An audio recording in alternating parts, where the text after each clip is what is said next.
Selamat malam untuk kita semua. Perkenalkan, nama saya Hermanus Ervando Aryan Nabong, kelas A, jurusan Sosiologi.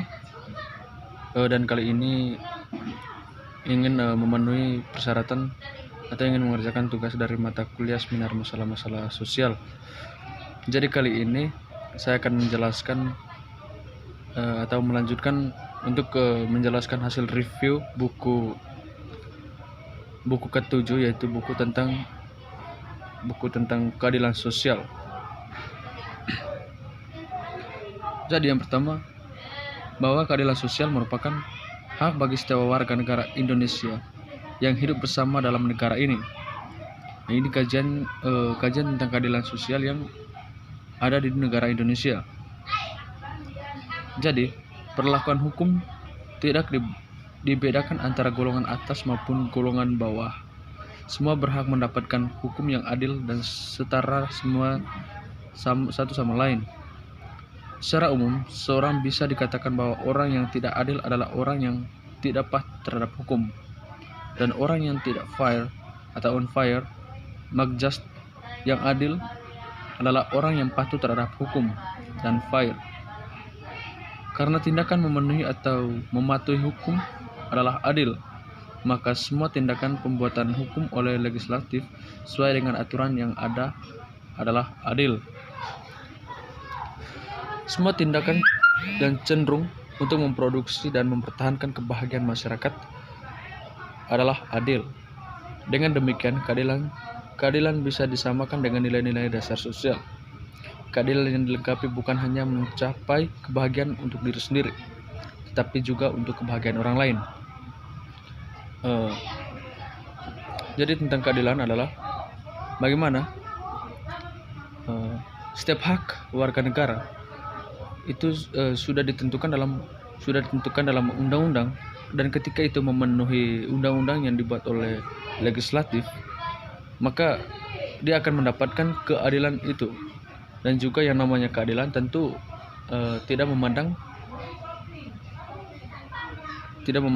apakah dia golongan atas atau golongan bawah, semuanya disamaratakan.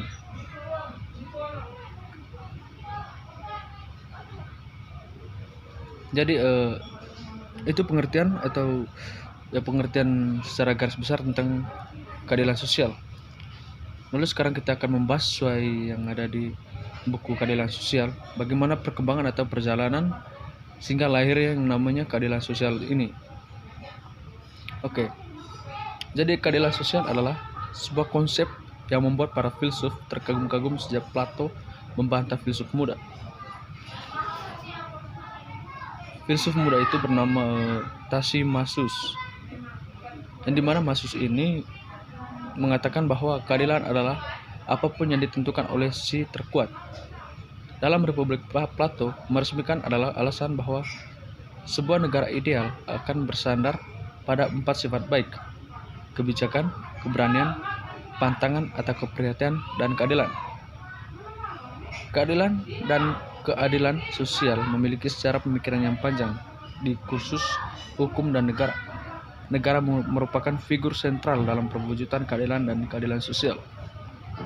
Jadi secara awalnya itu adalah bagaimana seorang ilmuwan, yaitu kita tahu bahwa Plato, dia membantah seorang filsuf muda, yang dimana filsuf muda mengatakan bahwa yang namanya keadilan itu adalah apapun yang ditegakkan atau apapun yang dibuat oleh orang yang terkuat, dan itu harus dipatuhi oleh bawahan-bawahan dari yang terkuat atau yang sudah dikalahkan oleh si yang terkuat tersebut. Nah, hal ini jelas dibantah oleh Plato, dan Plato mengatakan bahwa tentang keadilan sosial itu bersandar pada 4 sifat baik. Sifat baik yang ia katakan adalah kebijakan, keberanian, pantangan atau keprihatinan, dan keadilan. Nah, jadi untuk menjalankan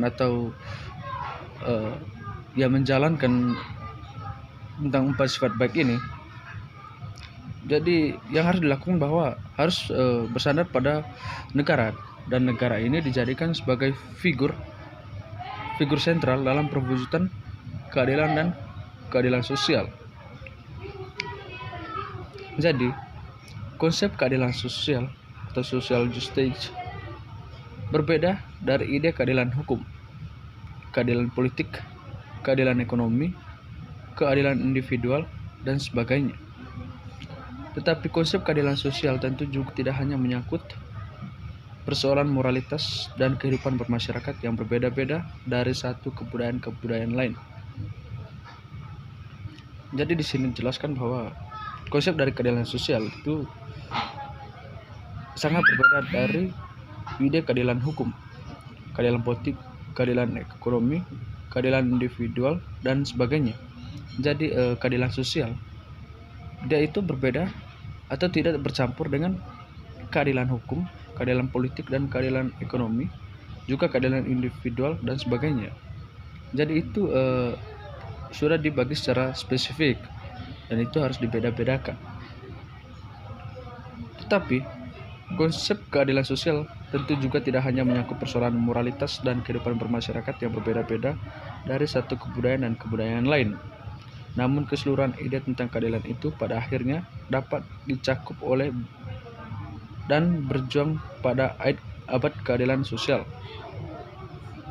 Meskipun meminjam istilah Bettens, keadilan sosial merupakan cita-cita yang bisa dihampiri semakin dekat, tapi tidak pernah bisa direalisasikan dengan sempurna. Ya, jelas bahwa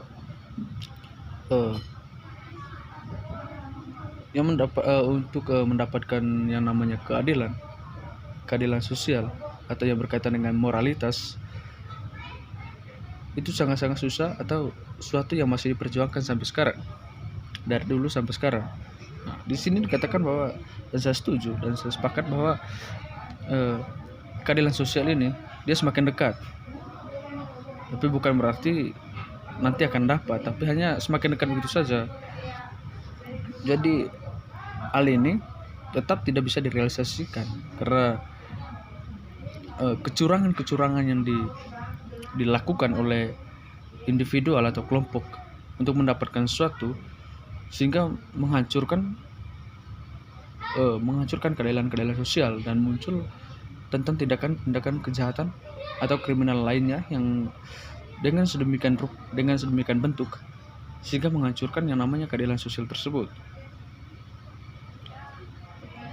Jadi di sini dalam buku ini dikatakan bahwa kelas sosial memang harus dibedakan dari berbagai dimensi keadilan, seperti keadilan hukum, keadilan politik, keadilan ekonomi, dan sebagainya.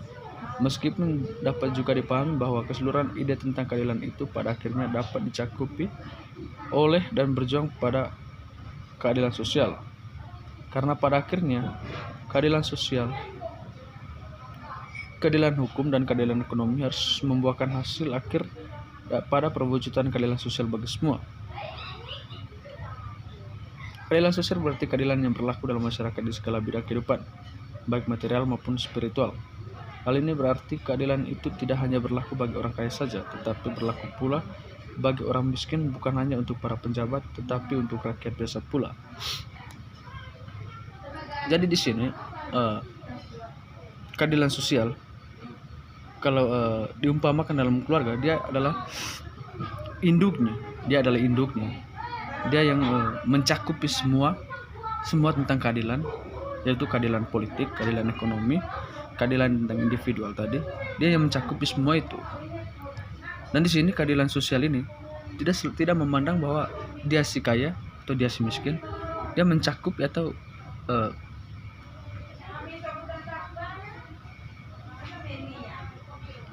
dia mencakupi semua, bukan hanya untuk para penjabat, tapi untuk rakyat bisa pula.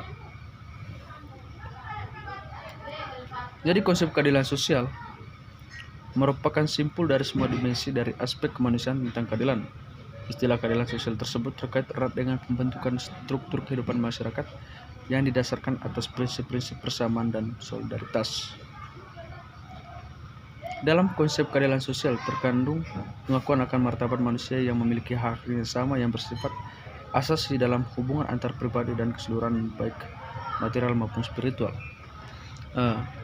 Jadi tentang keadilan sosial, kalaupun menurut pengertiannya yang secara umum, yang pertama tadi yang sudah jelaskan bahwa keadilan sosial itu selalu berhubungan dengan apa yang tentang hukum atau aturan yang dikeluarkan oleh legislatif dan itu sifatnya itu menguntungkan atau menyenangkan hati masyarakat. Nah, baru-baru ini tentu kita tahu bahwa ada undang-undang yang dibuat oleh legislatif itu sangat-sangat meresahkan dan dianggap meresahkan bagi masyarakat, dan juga makanya ada gejala-gejala sosial yaitu seperti demonstrasi yang dilakukan oleh kaum buruh dan juga mahasiswa terkait penolakan undang-undang tersebut. Dan jadi kalau dikaitkan dengan pengertian secara umum tadi, itu adalah ketika ada penolakan terhadap undang-undang atau aturan yang dibuat oleh para legislatif, berarti itu tidak memenuhi kriteria bahwa keadilan sosial itu di mana para legislatif membuat hukum atau aturan dengan tujuan menyenangkan masyarakat. Nah, hal ini justru ketika melihat gejala-gejala seperti itu, tentu itu melenceng dan itu tidak lagi dikatakan keadilan sosial. Jadi saya rasa untuk penjelasan tentang keadilan sosial dari buku yang ke-7 sampai di sini saya ucapkan selamat malam.